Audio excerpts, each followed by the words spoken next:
Bienvenue dans ce troisième épisode du Iron Talk. Aujourd'hui, on va parler principalement de sèche, de perte de gras, de perte de poids à travers mon expérience en tant que pratiquant, en tant que coach et en tant que passionné de tout ce que j'ai pu voir à travers les années où je me suis formé et où j'ai travaillé avec mes clients.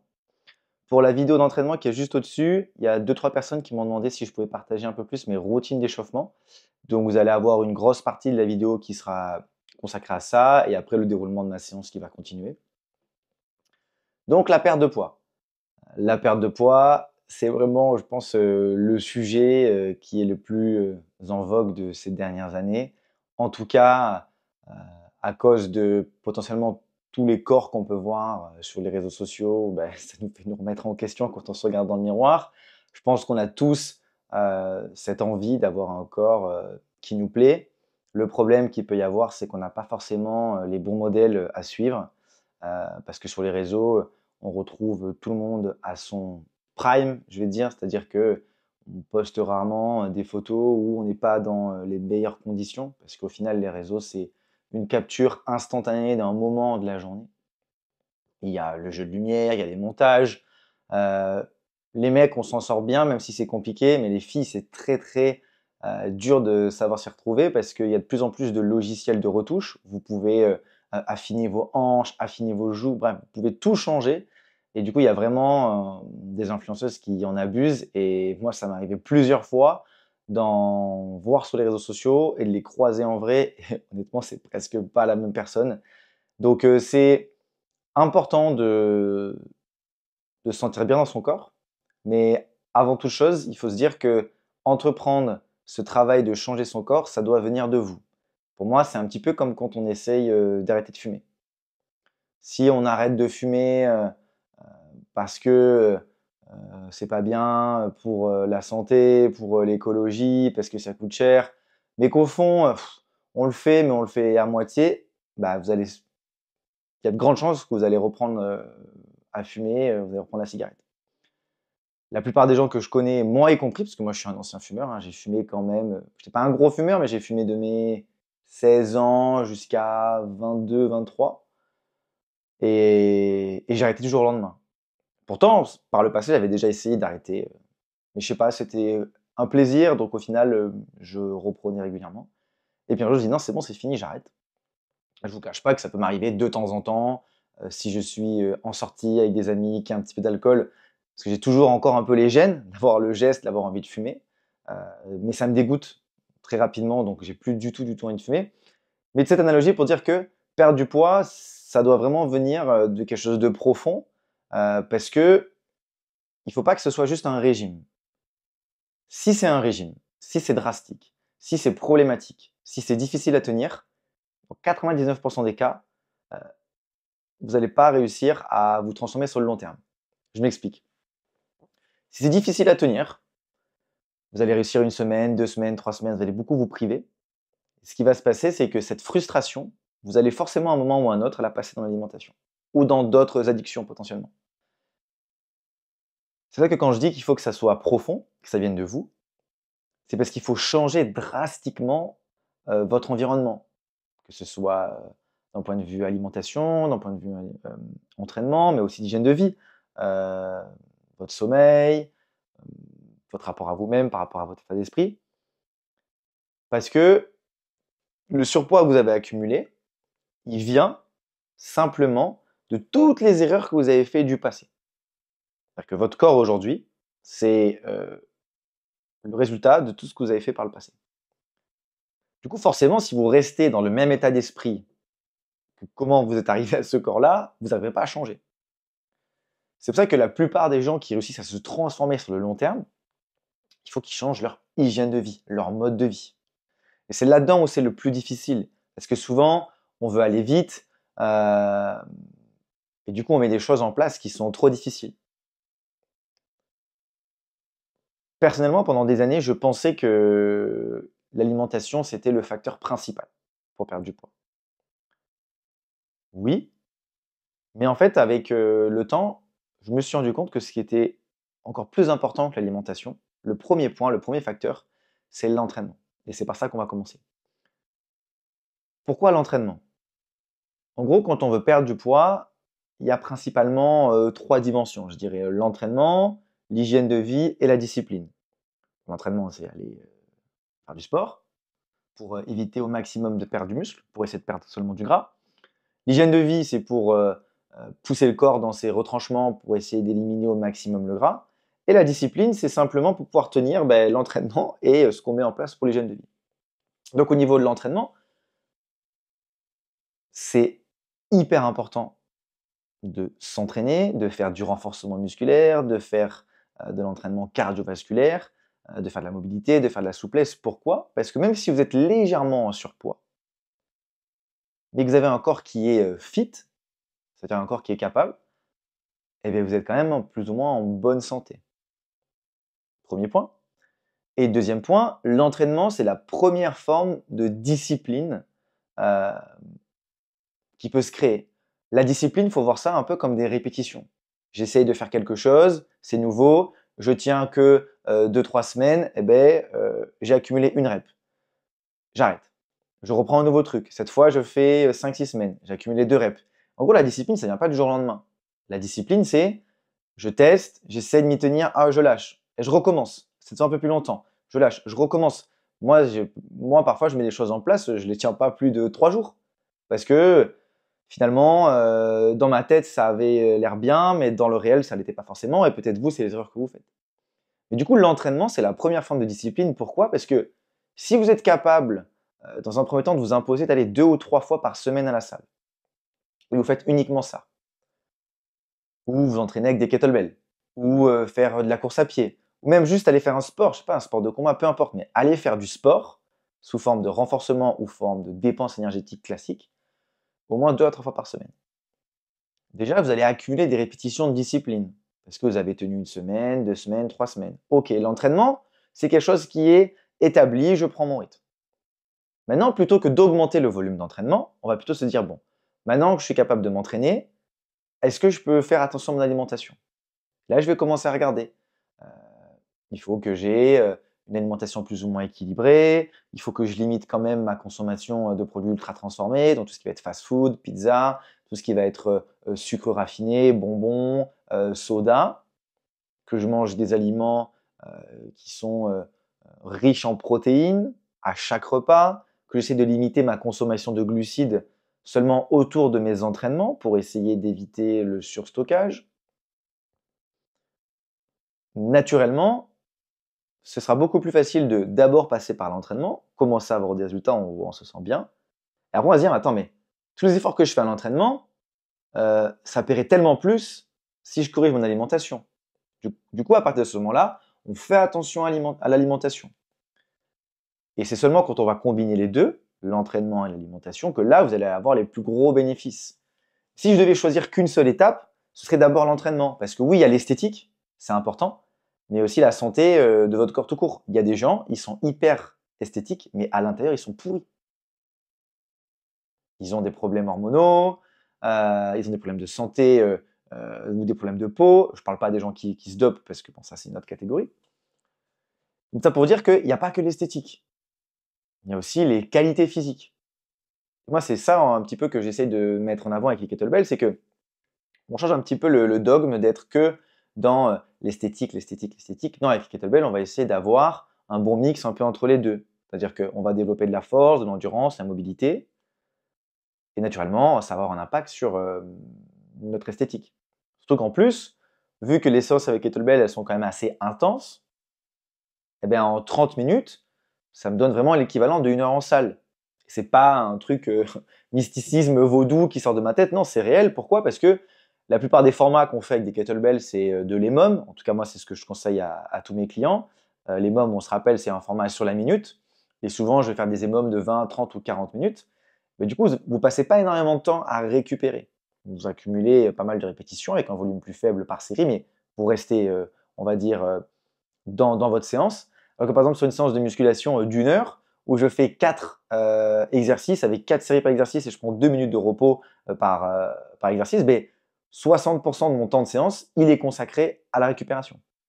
C'est pour ça que les kettlebells, ça permet d'être plus efficient sur la partie entraînement, et c'est plus facile du coup de rester discipliné parce qu'il y a moins de contraintes potentielles. Si demain je devais m'entraîner ce soir et que tout d'un coup, au lieu d'avoir 1 heure pour m'entraîner, j'ai plus que 25 minutes, il y a des chances que je puisse pas aller à la salle parce que le temps que j'aille à la salle, que je démarre ma séance, j'ai déjà atteint mes 30 minutes et je dois rentrer chez moi. Donc, l'entraînement, c'est tout aussi important que l'alimentation pour d'autres aspects que l'esthétique. Après, bien évidemment, l'esthétique, être sec, si vous ne vous placez pas plus ou moins en état de déficit calorique, vous n'y arriverez pas. Le déficit calorique, c'est simplement le fait que votre corps, il connaît principalement 3 états énergétiques.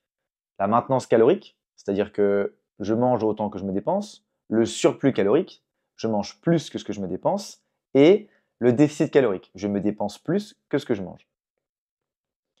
On peut perdre du gras en étant en maintien calorique. Pourquoi? Parce qu'on vient travailler certains groupes musculaires, on augmente naturellement notre métabolisme de base. Donc sur le long terme, on construit un peu plus de muscles. Donc au final, il va y avoir une forme de déficit automatique qui va se créer parce que si, quand je démarre l'entraînement, ma maintenance, je ne sais pas, moi, elle est aux alentours des 2000 calories, au bout de 3 ou 4 mois, si je construis du muscle, peut-être que ma nouvelle maintenance est aux alentours des 2300, 2400. Donc, on peut créer un déficit calorique en restant plus ou moins en maintenance sur le long terme, en faisant progresser notre métabolisme de base, en ayant plus de masse musculaire. Mais ça, c'est vraiment la voie du long terme, la voie du l'esthétique, au final, je m'en fiche un peu, je verrai bien dans quelques mois. Par contre, moi, j'estime que quand on a beaucoup de poids à perdre, avoir des résultats rapidement, c'est ce qui permet justement de rester motivé, d'avoir envie de continuer. Et c'est pour ça que mettre en place une forme de déficit calorique, c'est vraiment nécessaire pour perdre du poids rapidement. Sauf que le problème qu'il va y avoir, c'est que la plupart des gens, ils ont du mal avec cette compréhension de déficit calorique et du comptage de calories. Compter ses calories, c'est à 100% la meilleure façon de perdre du poids. À 100%. Seulement si on compte toutes ses calories. Du lundi au dimanche, tous les jours, non-stop, pendant plusieurs semaines. Et là, vous dites, ah mais attends, ça je peux pas parce que je vais au resto, je vais pas. Ben voilà, vous avez la réponse. Du coup, compter ses calories, seulement 3 ou 4 jours dans la semaine, et à des jours où j'y vais un peu freestyle, ça marchera pas. Pourquoi?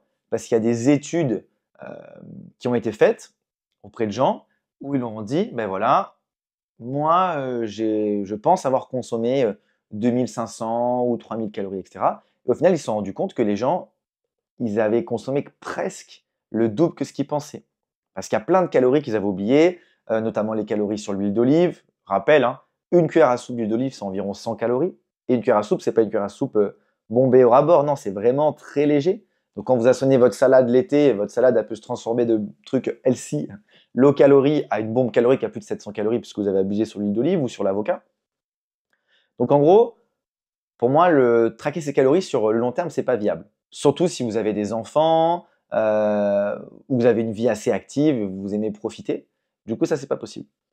Du coup, moi, le modèle que je conseille à la plupart des gens, c'est de vraiment essayer de limiter au maximum les glucides. Les glucides, vous les avez sur plusieurs formes.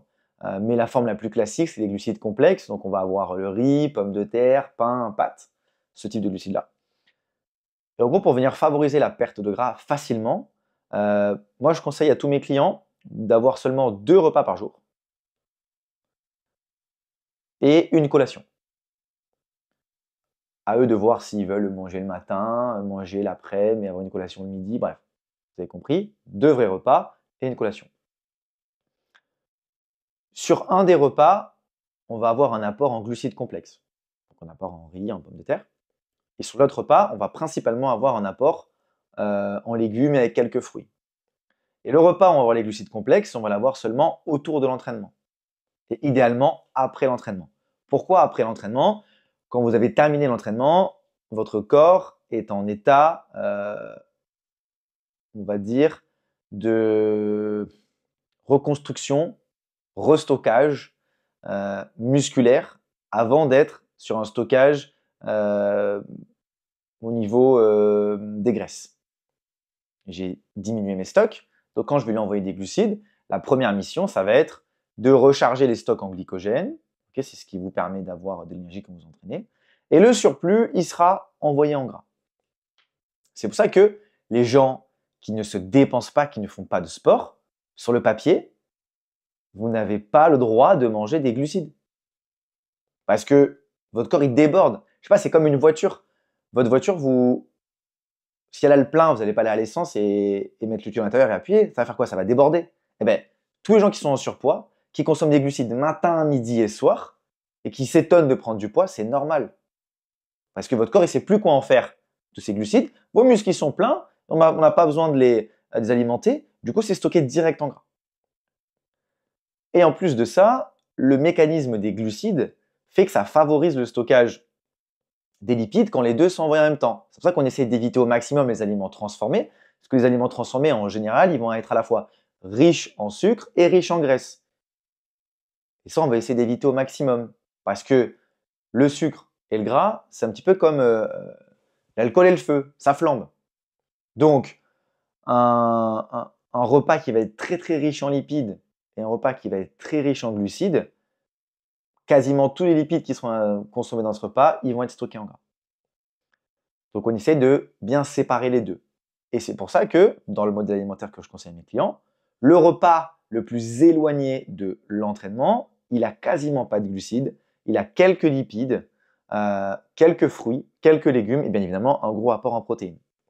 Et ensuite la collation, ça va être un shaker de protéines, un peu de skyr, du bœuf séché, bref, un apport en protéines avec idéalement un ou deux petits fruits.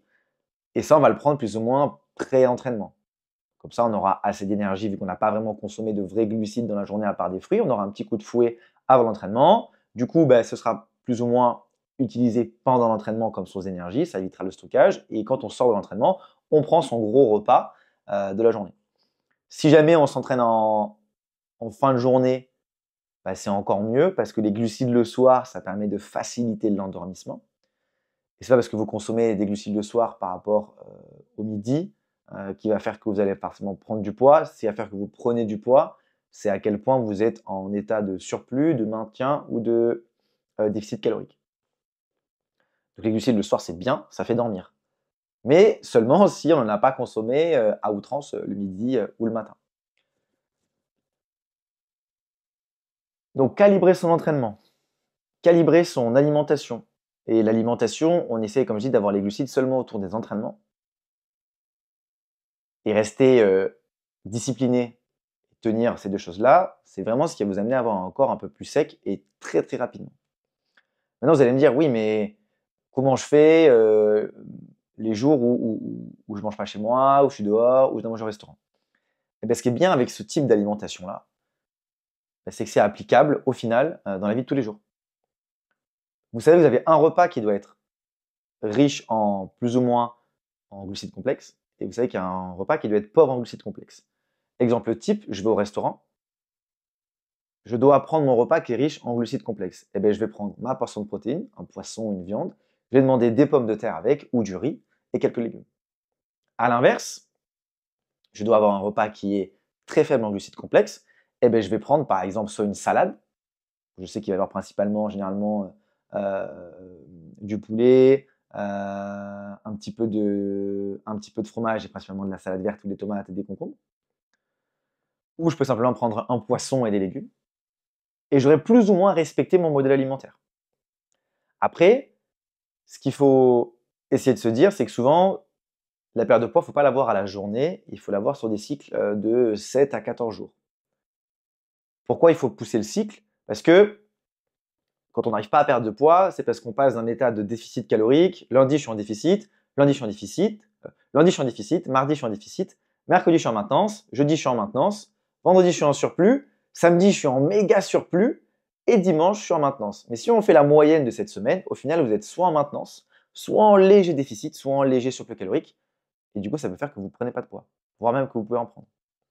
C'est pour ça que moi, je conseille à tous mes clients de mettre en place une sorte de jeûne où les jours où on sait qu'on va abuser d'un point de vue alimentaire, soit parce qu'on a un anniversaire, soit parce que on a envie de manger un peu plus, eh bien, je vais venir réduire encore plus les quantités sur la journée ou sur le lendemain.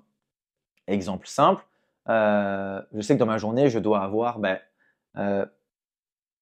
seulement un gros apport en glucides complexes, mais je sais que le soir, je vais exploser mon quota quasiment pour 2 jours en mangeant un énorme plat de pâtes plus un dessert sucré.